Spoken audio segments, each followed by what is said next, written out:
The remains of an unknown female were found on October 6th of 1971 in Bedford, New Hampshire. It was at the end of Kilton Road, near the Route 101 bypass.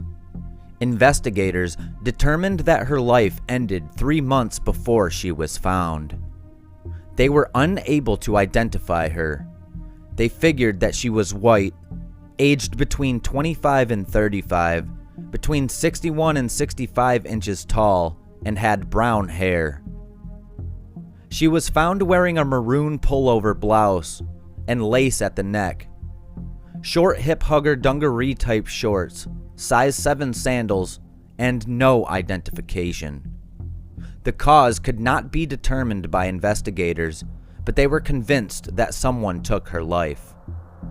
For approximately 50 years, her identity remained unknown. Then, state cops worked with the DNA Doe Project between 2020 and 2022 to use genetic genealogy to try to link the body to a family member. They finally managed to do so because a Texas-based member of her family did a direct-to-consumer DNA test. Investigators then believed the unidentified woman is Catherine Ann Alston. Her friends called her Kathy. Investigators contacted Kathy's family, and after further testing, confirmed the match in 2023. Kathy was a Massachusetts native, born in the city of Chelsea in 1945. She graduated from Dorchester High School in 1963 and went to Boston University. She married fellow student Ralph Lawson Garrett Jr. in 1967. They divorced, but investigators said there is no evidence to suggest the divorce was not amicable. Garrett has since passed away. Kathy was 26 when she went missing from Boston, Massachusetts in 1971. Authorities said her parents and siblings moved to Texas, where her father's family was from, that same year. Kathy was supposed to meet them at the Logan Airport for their flight, but she did not show up, her siblings said. The siblings said that they never saw or spoke with her after they moved to Texas. Interestingly, no one ever reported Kathy as missing. Investigators did not identify her roommate as a suspect, but identified him as David Cormier. Kathy and David lived together at 36 Beacon Street in Boston, Massachusetts at the time she was last seen. Investigators are seeking information from anyone who knew Kathy or David Cormier. Those more likely to have known either of them were people who lived in Boston, Dorchester, and Somerville between 1963 and the fall of 1971. Authorities suggest students who went to Boston University between 1963 and 1967 may also remember Kathy. New Hampshire Attorney General John M. Fromella had this to say in January of 2023. Today's announcement by our cold case unit is very important, and I am proud of their difficult and very diligent work. It demonstrates our unwavering commitment to the pursuit of justice for Miss Alston, her family, and for all the New Hampshire crime victims. We are determined to stay on this case, and we will work tirelessly with our law enforcement partners to follow any leads that may help us determine who might be responsible for what happened to Miss Alston.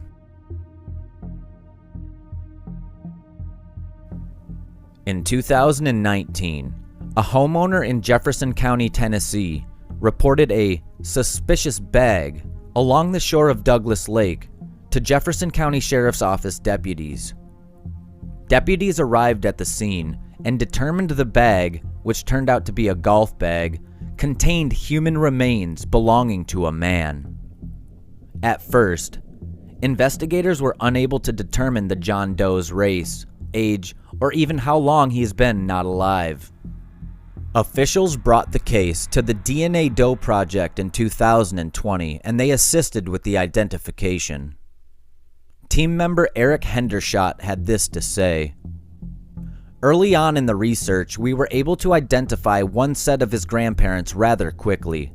However, identifying his other set of grandparents took almost another year.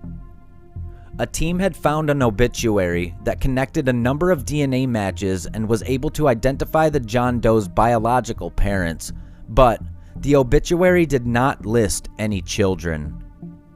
A biological relative confirmed that all of the children in the family had been placed up for adoption and provided information that the DNA Doe Project team said helped them resolve the case. In January of 2023, it was announced that the John Doe is Earl Joseph Pizzoferrato of Knoxville, Tennessee. The fact that he was put up for adoption made his identification much harder. The investigation into what exactly happened to Earl Pizzoferrato remains ongoing. Anyone with information regarding this case is asked to call 1-800-TBI-FIND. That's 1-800-TBI-FIND.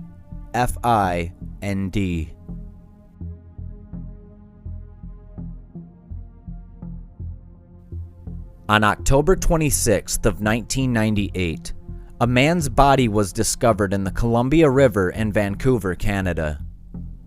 The Clark County Medical Examiner's Office could only determine that he was white and possibly in his 50s.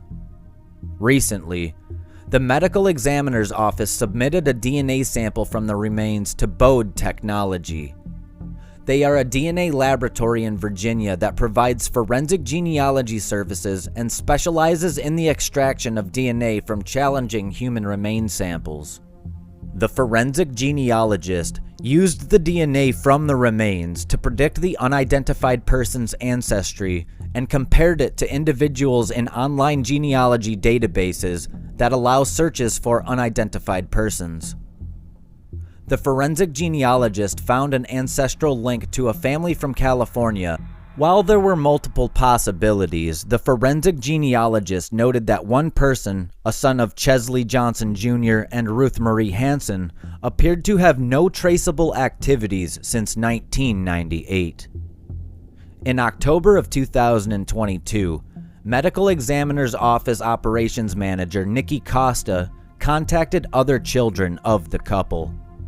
Russell Johnson and Kathy Bergen indicated their brother, Michael E. Johnson, had left California over 20 years ago and had no contact with family. Over the next several months, Costa reached out to other agencies for assistance as she pursued the lead. Since Michael was missing from California, the California Department of Justice Missing Persons DNA program provided analysis of family reference samples for comparison to the unidentified male in Clark County.